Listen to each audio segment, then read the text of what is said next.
David, here's the thing, which is he has remade himself in Trump's image. If you want to know how Ron DeSantis would govern as president, you need look no further than what he has done in Florida. You and I have talked about just this week, right? Having the Republican-led legislature clear the way for him to be able to run for president without giving up the governorship. The changes that he has made to access to his travel records so that everyone, the public and the press, is not going to know where he is or how he got there. The fact that he is now proposing some of the most draconian anti-immigrant legislation that we have seen, which is not only going to affect immigrants, right? It is going to affect those of us who are U.S. citizens who live in community with undocumented immigrants who may be doing something like driving a neighbor, driving a nanny to church.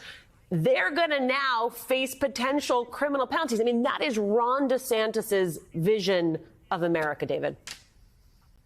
Yeah, that's right, Elise. Look, every election, including primary elections, comes down to a contrast between the two candidates. And to your point, Ron DeSantis has not drawn a contrast between himself and Donald Trump. All he has said is, my path to winning is to stop losing. It sounds something like an AI chatbot would produce. And so what is he doing? Look, he's gobbling up the constituency that's available to him. The early success of Ron DeSantis is he has entertained and courted the establishment, disaffected Chamber of Commerce Republican crowd that doesn't like Donald Trump. But the reality is even that crowd is still receptive to white nationalism. So where Donald Trump sold white nationalism to the working man, Ron DeSantis is selling white nationalism to the Chamber of Commerce and country club set. Now, what's going to happen, though, eventually is there's not enough voters in that set for Ron DeSantis to overcome Donald Trump. So to Eugene's point, at some point, he's going to have to say, why am I better than the last guy? It can't be just because the last guy lost. If that's his only shtick, Ron DeSantis is going to have a hard time convincing voters to give him the nomination. Jen, here's the thing. Trump told a town hall the Capitol rioters had, quote, love in their hearts, offered to pardon many of them. Not really new. He's been saying that for the better part of a year, also saying that the government should issue them a formal apology. How might, though, these recent comments become evidence in the January 6th investigation? Well, Alicia, it always goes to intent. And I think at the Justice Department, where I was counsel to Attorney General Reno, the wheels move very slowly, a little bit creakily. And they're very concerned about making sure that they have a strong case when it's very high profile. They don't want to look like they're being political.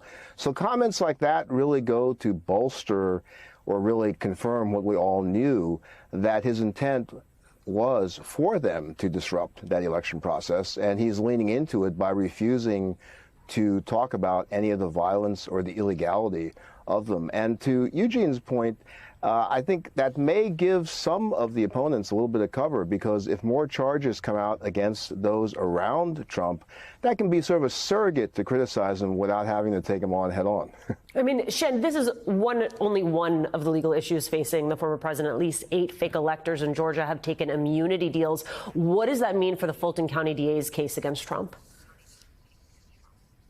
I think it indicates just how serious the commitment is there, because prosecutors don't give immunity out very lightly, and they're going to want something in return for that. So you don't give out 8 grants of immunity if you're still kind of investigating the case. You have to be pretty sure that you've got a case there and that these people are really going to add a lot of bang for the buck for that grant of immunity. And I think what's really significant about that case, and I think we are seeing that the states are moving faster than the feds, but what's really significant about that one is that it looks like there's certainly more than just Trump in the crosshairs there, that there are going to be those who enabled him, those who helped him. And I think that's a really important and significant message, too, because that's the real deterrent to show that people who help that type of figure, they're going to be held accountable, too, because it doesn't seem like we're going to find him changing his stripes at all.